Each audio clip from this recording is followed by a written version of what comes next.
Assalamualaikum warahmatullahi wabarakatuh. Perkenalkan, kami dari kelompok 3 untuk mata kuliah analisis dan perancangan perusahaan. Dengan anggota kelompok kami ada Aminatul Rizky Laila Sari, kemudian ada Sukurino, kemudian saya sendiri Angling Yusufana, kemudian ada Suci Murniati. Next. Untuk profil perusahaan, nama perusahaan kami adalah PT Sekawan Anak Bangsa dengan bentuk perusahaan adalah perseroan terbatas. Kemudian lokasi ada di Batan, Jawa Tengah dengan luas perusahaan seluas 5.518 meter persegi dengan fokus usaha berupa produksi kopi dengan jenis produksi yaitu make to stock, kemudian sistem penjualan distributor. Kami memproduksi produk kopi dengan merek Lost Doll dengan hasil produk berupa kopi instan kemasan sasetan. Next. Untuk aspek pasar berkaitan dengan aspek produk, dapat dilihat di bawah ini dengan grafik di bawah ini dengan ketersediaan biji kopi dari mengidentifikasi luas lahan kopi berdasar jenis kopinya. Dapat dilihat pada grafik di bawah ini. Kemudian untuk luas perkebunan kopi berdasarkan kepemilikan dapat dilihat juga di grafik tersebut. Kemudian untuk sentra penghasil kopi Robusta Indonesia itu dari grafik diketahui bahwa Sumatera Selatan menjadi sentra penghasil kopi Robusta terbesar di Indonesia dengan 35%. Kemudian untuk perkembangan harga biji kopi Robusta, kita lihat grafiknya naik ya. Harganya dari periode tahun ke tahun naik untuk harga per kilonya. Adapun untuk ketersediaan gula pasir sebagai bahan campuran, sentra produksi tebu nasional dikuasai ataupun di peringkat atas ada Jawa Timur dengan sekian persen. Kemudian perkembangan harga gula dapat dilihat di grafik di bawah ini juga. Next. Kemudian aspek pasar dari berkaitan dengan aspek pemasaran. Gambaran umum untuk pasar sendiri, segmennya adalah kelompok atau perorangan yang mempunyai jiwa pecinta produk kopi yang dapat dibawa dan diminum kapan saja dan di mana saja. Sehingga target yang kita tuju adalah semua kalangan pecinta kopi dan penikmat kopi, terkhusus untuk anak muda. Kemudian positioning perusahaan memiliki standar kualitas tinggi dan melakukan persaingan pasar yang menjual produk dengan harga terjangkau. Selanjutnya,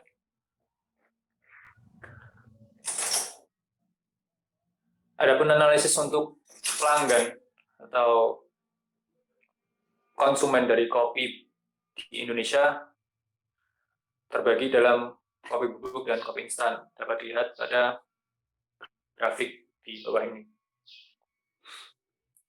Adapun untuk penetapan harga dari produk yang nantinya akan kita jual, yang pertama adalah mengidentifikasi lingkungan atau pasar yang akan dimasuki perusahaan dan menentukan visi dan misi yang dicapai oleh perusahaan, lalu analisis lingkungan internal dan eksternal perusahaan, lalu merumuskan faktor keberhasilan strategi berdasarkan analisis yang telah dilakukan, lalu melakukan evaluasi pada strategi dengan mempertimbangkan sumber daya dan faktor eksternal, kemudian adalah memilih strategi yang sesuai dengan jangka pendek maupun jangka panjang. Selanjutnya, untuk penawaran dan permintaan, supply and demand, permintaan dan penawaran, dapat dilihat pada data di bawah ini. Proyeksi kopi, proyeksi sepuluh kopi Indonesia, dan proyeksi konsumsi kopi di Indonesia, kemudian ada minat kopi sebagai hasil kebudayaan masyarakat Indonesia, dapat dilihat pada data. Selanjutnya, adapun untuk rencana penjualan dan pangsa pasar, yang pertama adalah rencana penjualan merupakan rencana produk yang akan dijual dalam waktu 1 tahun, disesuaikan dengan penawaran dan permintaan dari konsumen. Lalu pangsa pasar merupakan bagian dari penjualan produk dan kemudian dibandingkan dengan penjualan total produk. Lalu ada strategi pemasaran perusahaan dan pesaing. Yang pertama, produk menggunakan produk dengan kualitas tinggi. Lalu harga pada perusahaan baru yang terjun pada sektor industri kopi, yaitu memberi diskon kepada pembeli yang membeli rentengan pada awal pemasaran. Kemudian 3, promosi yang dilakukan oleh perusahaan untuk memperoleh minat konsumen dan memperkenalkan produk baru perusahaan dengan melakukan kerjasama dengan artis ataupun selebriti terkenal untuk menjadi brand ambassador dari perusahaan. Kemudian iklan dilakukan oleh perusahaan melalui berbagai media. Kemudian penempatan untuk produk dari perusahaan dilakukan di supermarket, minimarket, warung, dan pasar. Lalu seseorang dapat memiliki kemampuan memberikan pengaruh pada orang lainnya atau masyarakat untuk mengonsumsi produk kopi sebagai salah satu favoritnya. Kemudian yang terakhir adalah proses pengolahan yang dilakukan oleh perusahaan dalam mengolah biji kopi menjadi kopi saset atau kopi instan. Selanjutnya yaitu aspek organisasi. Untuk struktur organisasi dari PT Sekawan Anak Bangsa dikepalai oleh direktur dan dibawahi oleh beberapa departemen. Yang pertama, Departemen Admin dan Keuangan, Departemen HR dan GA, Departemen Produksi, Departemen Kualitas, Departemen Maintenance, Departemen Procurement, dan Departemen Pemasaran. Next. Selanjutnya yaitu aspek teknis. Untuk proses produksi, yang pertama itu pemilihan biji kopi, selanjutnya biji kopi melalui proses pengeringan, selanjutnya proses hulling, proses sorting, proses roasting, proses grinding, selanjutnya proses ekstraksi yang ditambah dengan air, selanjutnya proses aglomerasi ditambah dengan gula hablur, selanjutnya proses pencampuran, dan yang terakhir adalah proses pengemasan. Untuk bahan baku dari kopi mix 2-in-1 Lost Doll ini, yang pertama itu menggunakan biji kopi, yang kedua gula hablur, yang ketiga plastik kemasan saset, yang keempat kardus pengemasan dengan berat bersih 25 gram. Selanjutnya yaitu mesin.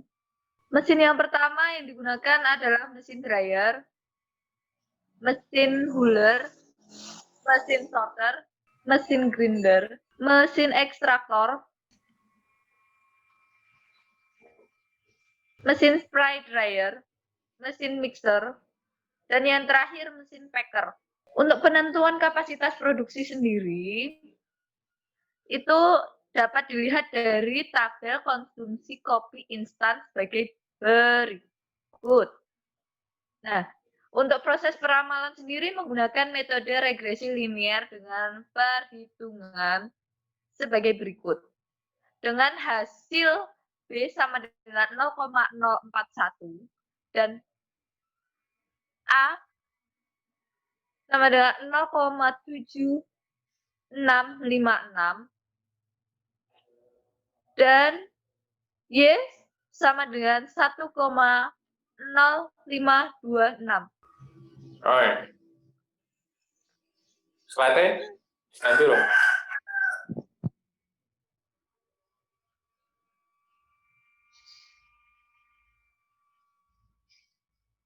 Berdasarkan hasil perhitungan dari peramalan dengan menggunakan metode regresi linear di atas, jumlah dari permintaan kopi instan pada tahun 2021 adalah sebesar 1,5 kg per kapita per tahun.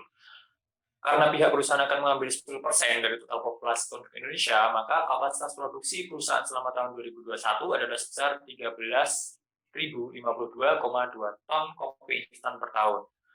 Adapun total populasi penduduk Indonesia adalah 124 juta jiwa, dengan target perusahaan adalah 10% dari penduduk Indonesia, yaitu sejumlah 12.400.000 jiwa. Dengan hasil peramalan permintaan kopi instan tahun 2020 sebesar 1,0526 kg per kapita per tahun, dengan total kopi instan yang akan diproduksi sejumlah 13.052,2 ton per tahun, dengan kopi bubuk yang diperlukan sejumlah 9.789,2 ton per tahun, dengan gula hablur yang diperlukan adalah sejumlah 3.263,1 ton per tahun. Selanjutnya yaitu penentuan jumlah mesin. Untuk jumlah output mesin yang dihasilkan menggunakan persamaan output sama dengan input kali 1 min presentasi scrap. Selanjutnya untuk penentuan jumlah mesin yang digunakan, jumlah mesin yang dibutuhkan sama dengan waktu standar dikalikan dengan jumlah unit yang harus diproduksi per periode, dibagi dengan performansi mesin aktual dikalikan dengan waktu tersedia untuk mesin per menit, dikalikan dengan faktor kehandalan mesin. Selanjutnya untuk perhitungan dapat dilihat pada tabel berikut sehingga didapatkan jenis mesin. Untuk mesin dryer didapatkan jumlah unit 1 unit mesin, mesin 2 unit mesin, mesin sorter 1 unit mesin, mesin roaster 2 unit mesin, mesin grinder 2 unit mesin, mesin ekstraktor 1 unit mesin, mesin spray dryer 1 unit mesin, mesin mixer 2 unit mesin, dan yang terakhir mesin packer 3 unit mesin. Untuk penentuan jumlah operator sendiri disesuaikan dengan kebutuhan terhadap mesin dan proses produksi, yaitu sebanyak 32 orang operator. Baiklah, selanjutnya yaitu penentuan lokasi perusahaan.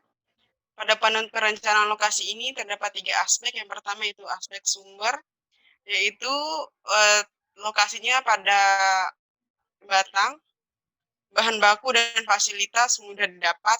Untuk aspek produk dipengaruhi dengan distributor mudah didapat dan transportasi tidak susah serta biaya transportasi murah. Dan untuk aspek lingkungan yaitu termasuk daerah agribisnis. Dan selanjutnya itu layout perusahaan, yaitu terdiri dari activity relation chart. Pada penonton ini terdapat 2, yaitu bergantung pada derajat kedekatan antar departemen atau mesin, yaitu dengan ketentuan nilai A, hubungannya mutlak, nilai E, hubungannya sangat penting, dan sampai dengan nilai X, hubungannya itu sangat bertolak belakang. Untuk kode keterkaitan antar departemen atau mesin, yang pertama itu kode 1, alasannya itu keterkaitan tinggi, kode 2 yaitu alasan keterkaitan medium, dan sampai dengan kode 6 dengan alasan aliran informasi rendah. Selanjutnya untuk ARC sendiri yaitu terdiri dari 2, yaitu ARC bagian kantor dan ARC bagian produksi. Untuk ARC bagian kantor terdiri dari direktur, departemen administrasi dan keuangan sampai dengan toilet. Untuk ARC bagian produksi terdiri daripada proses pengeringan, proses hulling sampai dengan pengemasan. Selanjutnya itu perencanaan fasilitas perusahaan, yaitu terdiri dari 3 bagian, yaitu produksi, kantor, dan fasilitas layanan. Yang pertama itu layout perusahaan. Yang pertama itu layout perusahaan secara keseluruhan terdiri dari 9 layout. Yang pertama yaitu dengan keterangan pada desain A yaitu kantor, desain B yaitu lantai produksi, sampai dengan desain I yaitu pos satpam. Selanjutnya yaitu layout proses produksi terdiri dari 14 desain, yaitu dengan keterangan pada desain nomor 1 yaitu dengan mesin dryer, pada nomor 2 yaitu mesin cooler, sampai dengan nomor 14 yaitu desain gudang penyimpanan produk. Baiklah, untuk layout proses produksi lantai 1 yaitu pada desain nomor 5 yaitu ruang departemen kualitas, pada desain nomor 6 yaitu ruangan departemen perawatan, sampai dengan desain nomor 13 yaitu pantry. Untuk layout proses produksi lantai 2 yaitu pada nomor 1, desain nomor 1 yaitu ruang direktur, pada desain nomor 2 yaitu ruangan Departemen Administrasi dan Keuangan, sampai dengan nomor 12 yaitu toilet wanita. Berikut adalah tampilan layout kantin, yaitu dengan panjang 14 meter kali dengan lebar 8 meter. Ya, selanjutnya itu layout pada parkir karyawan, yaitu terdiri dari yaitu dengan panjang 40 meter dan lebar 10 meter. Dan selanjutnya itu pada layout parkiran umum dengan panjang 58 meter dan lebar 8 meter. Selanjutnya itu masuk pada aspek lingkungan. Pada aspek lingkungan ini menjadi bagian berperan penting dalam pelaksanaan suatu proyek, karena hal ini berkaitan erat dengan pengaruh dan akan dikerjakan dengan kondisi lingkungan sekitar. Pada usaha pengolahan kopi ini tentunya akan memiliki dampak yang baik ataupun dampak yang buruk berupa limbah. Adapun dampak pada limbah pengelolaan kopi yaitu yang pertama, pengolahan kembali limbah yang berupa kulit kopi menjadi minuman herbal. Yang kedua yaitu limbah kopi berupa kulit kopi. Menurut Guntoro dapat dimanfaatkan sebagai pakan ternak dan hasilnya adalah pemberian kascara atau limbah kulit kopi. Yang ketiga yaitu limbah kopi yang berupa kulit, di samping sebagai pakan ternak dan olahan minuman herbal juga dapat digunakan sebagai briket atau bahan bakar rumah tangga. Dan yang keempat yaitu pengolahan limbah kopi dapat juga menjadi kompos, dikarenakan limbah kopi yang bersifat organik, pengurangan limbah menjadi pupuk sangat mungkin terjadi. Untuk aspek sosial ekonomi yaitu tentunya hal yang sangat diharapkan adalah kesejahteraan untuk masyarakat sekitar. Secara sosial ekonomi dapat diuraikan sebagai berikut. Yang pertama itu penyediaan lapangan pekerjaan, memperkecil kesenjangan sosial, peningkatan wawasan masyarakat dengan pelatihan dan sosialisasi, pemotongan rantai pasar untuk komoditi kopi, akses pasar kopi menjadi lebih mudah, perubahan gaya hidup masyarakat yang juga berkaitan dengan budaya, dan yang terakhir itu pemerataan pembangunan. Untuk aspek selanjutnya yaitu dalam aspek kebutuhan biaya. Nah, di sini dalam pembiayaan, khususnya dalam biaya investasi, ini terdapat investasi mesin, kemudian lahan tanah, pendirian bangunan, dan pemasangan listrik. Ini berdasarkan nilai atau harganya berdasarkan dari Kepala Badan Koordinasi Penanaman Modal, Kawasan Industri Terpadu, Batang, Jawa Tengah. Kemudian penentuan biaya pemasangan listrik ini juga berdasarkan peraturan Menteri Energi dan Sumber Daya Mineral Republik Indonesia. Khususnya pada nomor 33 tahun 2004 ini tentang mutu, pelayanan, dan biaya yang terkait dengan penyaluran tenaga listrik oleh PT PLN. Oke.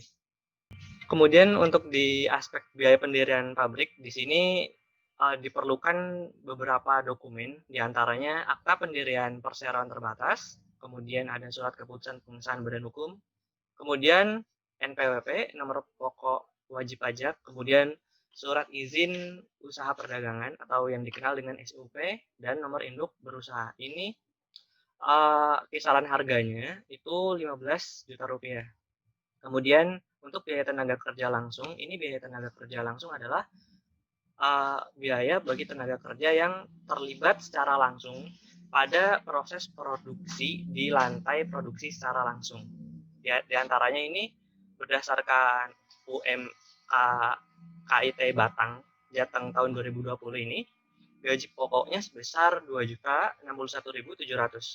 Kemudian ditambah lagi tunjangan hari raya, tunjangan hari akhir, di mana dengan jumlah biaya tenaga kerja langsungnya ini sebanyak 32, dan total pengeluaran per bulannya ini 65.974.400, dengan total pengeluaran per tahunnya di sini itu 795.816.200. Kemudian ada biaya lagi, diantaranya biaya bahan baku. Biaya bahan bakunya di sini terdapat 3 bahan baku utama, itu ada biji kopi robusta, kemudian gula hablurnya, dan kemasan plastik sasetnya, di mana kuantitasnya ini untuk per harinya di biji kopi robusta itu sebanyak 32.640 kilo, dan gula hablurnya ini 10.880, di mana komparasi kedua bahan ini 75 berbanding 25%. Oke, untuk harganya dapat dilihat di tabel dengan total biaya bahan baku selama 1 tahun itu sebesar 322 miliar sekian. Oke, di sini untuk menghitung biaya listrik per bulan. Nah, di sini penggunaan biaya listriknya ini berdasarkan penggunaan mesin dan lain-lain. Maksud lain-lain di sini itu perangkat elektronik atau yang mengkonsumsi sumber daya listrik di perusahaan. Di sini dapat terlihat data-data kebutuhan daya listriknya dalam satuan kilowatt per jam, di mana total daya yang digunakan dalam satu hari ini, dalam satu hari proses produksi itu sebesar 482 kilowatt per jam, di mana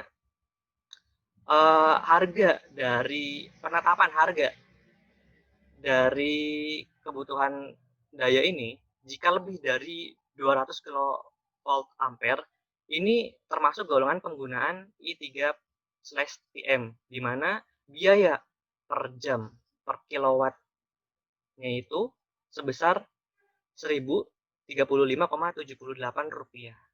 Demikian.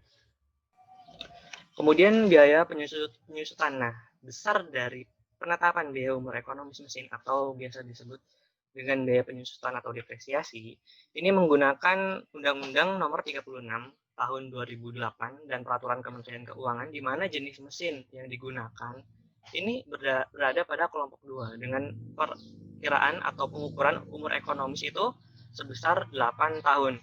Nah, menurut PSAK nomor 17 juga bahwa nilai sisa ini dari sebuah aktiva ini tidak signifikan dan dapat diabaikan. Ini dapat diabaikan juga dalam segi kualitas dan garansi dari perusahaan penyedia. Contohnya di sini biaya perhitungan penyusutan mesin dari mesin dryernya dapat dilihat, di mana biaya penyusutan per tahunnya itu sebesar 13.204.500. Dan untuk biaya penyusutan yang lain, total mesinnya itu dalam 1 tahun sebesar 303.375.000. Nah, kemudian di sini untuk depresiasi dari bangunan atau fasilitas pabriknya, di sini terdapat aturan untuk penyusutannya sendiri, di mana untuk ketentuan gedung atau bangunan pabrik itu umur ekonomisnya 20 tahun. Ini dapat dilihat di mana umur ekonomis atau biaya penyusutan per tahunnya itu sebesar Rp277.160.000. Oke, selanjutnya ini BOP, biaya overhead, di mana jenis biaya yang menjadi biaya overhead di sini itu terdiri dari biaya pemasaran, biaya listrik dan air, kemudian biaya penyusutan mesin dan penyusutan bangunan juga, kemudian biaya perbaikan mesin dan bangunan. Di sini juga ada biaya asuransi, biaya tenaga kerja tidak langsung, dan biaya bahan pembantu. Di sini dapat dilihat bahwasanya dalam 1 tahun ini biaya overhead dari perusahaan itu sebesar Rp5.053.165.240. Selanjutnya di sini untuk harga pokok penjualan, ini perhitungannya terdiri dari 3 komponen. Pertama, pembelian bahan baku, itu terus ada biaya tenaga kerja langsung dan biaya overhead. Nah, ketiga komponen tersebut itu dijumlahkan menjadi total biaya produksi. Nah, di sini ditambahkan juga biaya tak terduga. Maksudnya apa? Biaya tak terduga di sini adalah biaya saving money, dalam artian untuk perusahaan menjaga-jaga atau jadi dana cadangan apabila dalam proses produksi itu terdapat kenaikan harga bahan baku. Kemudian dijumlahkan dengan biaya tak terduga, baru diperoleh harga pokok penjualan. Nah, harga pokok penjualan tersebut kemudian dipotong oleh pajak PPN sebesar 10%, kemudian baru diperoleh total biaya produksi sebesar 295 miliar sekian. Nah, di sini angka tersebut itu dibagi terlebih dahulu dengan total bahan baku selama 1 tahun. Karena dari output produksi yang dihasilkan itu sebuah kopi kemasan saset yang bobotnya itu 25 gram. Di mana dalam 1 kilo itu terdapat 40 saset. Nah, baru setelah didapat 22.621 baru dibagi dengan 40 saset. Baru diperoleh harga per unit atau per sasetnya itu sebesar 565,50.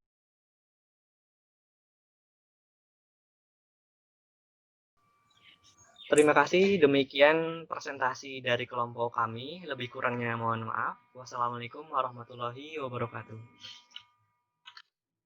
Oh,